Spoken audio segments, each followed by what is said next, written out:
ឡាករញូហ្សេឡង់កីឡាករថៃកីឡាករម៉ាឡេកីឡាករបារាំងកាត់កម្ពុជាកីឡាករអូស្ត្រាលីអូយបាទពិតជាអស្ចារ្យមែនទែនក៏សូមជម្រាបជូនថានេះគឺជាការប្រណាំងលើកទី2សូមបន្ថយ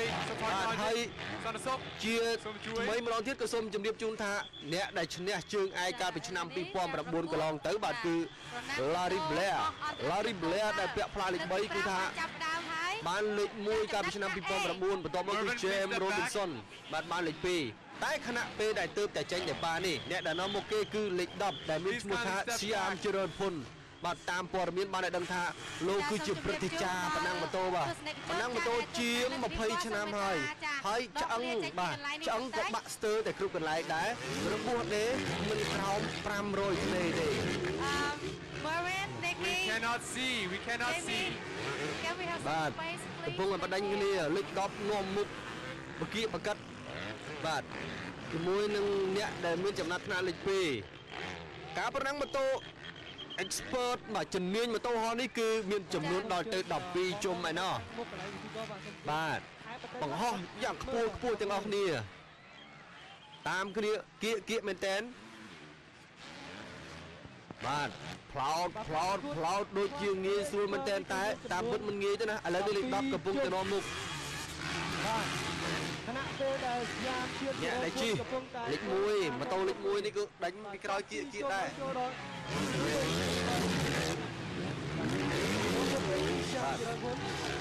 ហើយតាមពីក្រោយ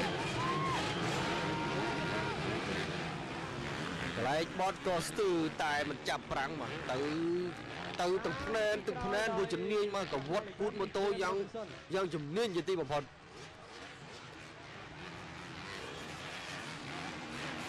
បាទលេខ1នាំមុខវិញម្ដង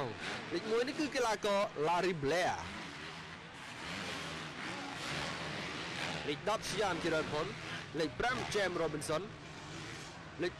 6បាទ Kyrie Zakaria លេខ7 Pia Ukatri ឆ្នាំនេះលោកដូចជាធ្លាក់ដៃកាច់បាទហើយលេខ8កីឡាករ Chayanat Butravat លេខ9កីឡាករ Brett McNamara លេខ10កីឡាករ Siam Cherun ដែលបាទចេញពីប្រជុំដំបូងគឺនាំមុខបានច្រើនការពិបាកនៅក្នុងការប្រជែងព្រោះថាការពីមុនបាទចំពោះ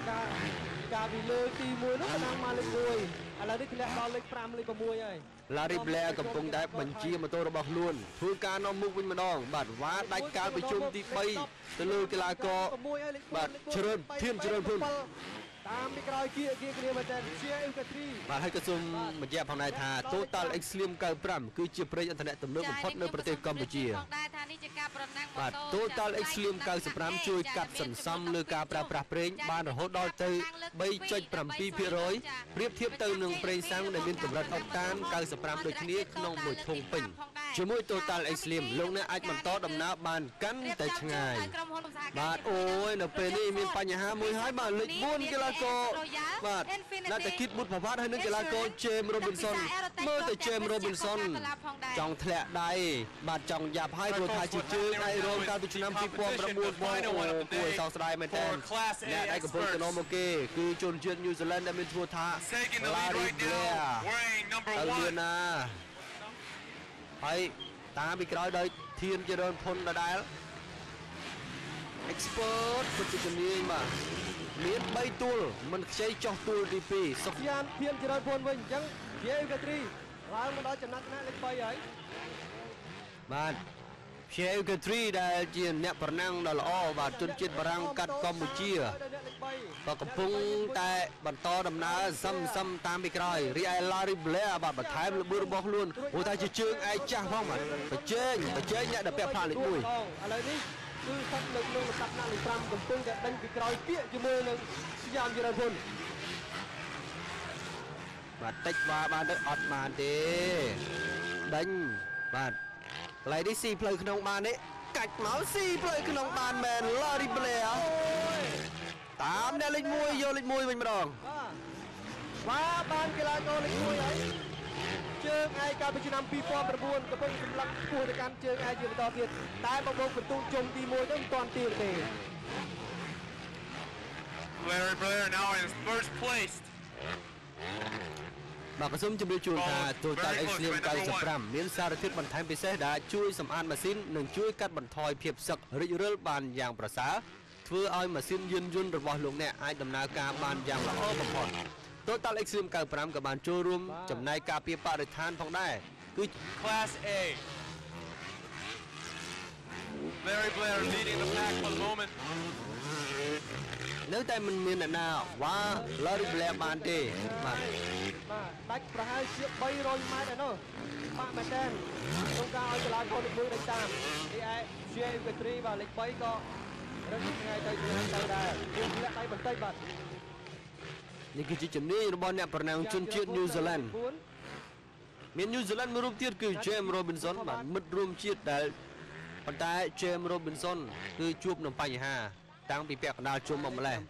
តែយ៉ាងណាក៏ James Robinson នៅតែបន្តការប្រណាំងរបស់គេគ្រាន់តែថាមិនបានជែងក្នុងការនាំមុខជាមួយនឹង Larry Blair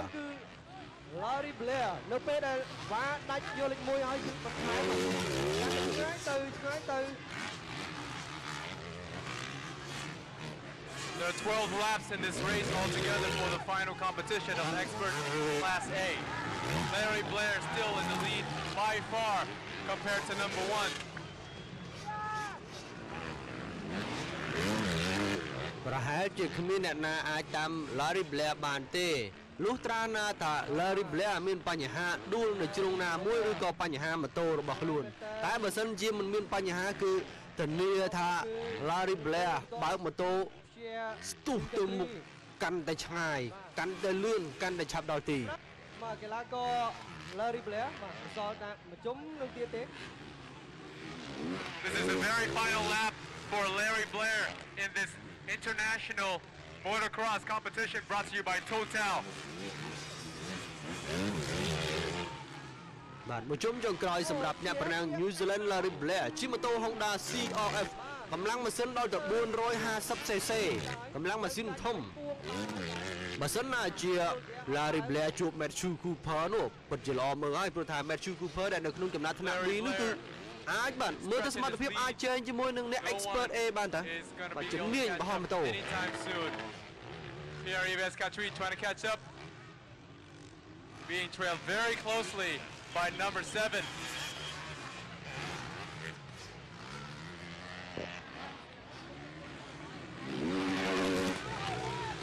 This is the very last lap for everyone. And we will be seeing not Tony Blair, Larry Blair coming in for the finishing up soon.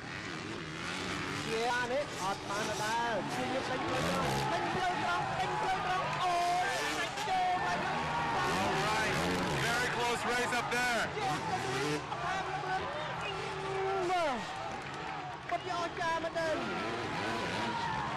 This is amazing. Very close contact over here between number 7 and Pierre Yves Catry. And now 7 is in the lead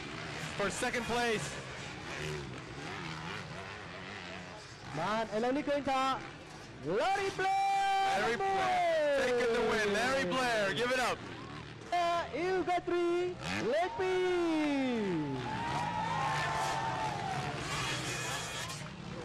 បាទបន្តិចទៀតលោកនាងបានឃើញពីចំណាត់ថ្នាក់បូកបន្ទុកទាំងការប្រណាំងជើងទី1និងជើងទី2 I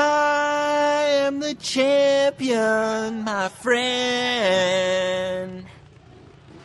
And I'll keep on fighting till the end. Bow now, now. I am the champion. I am the champion. But gone is the loser. 'Cause I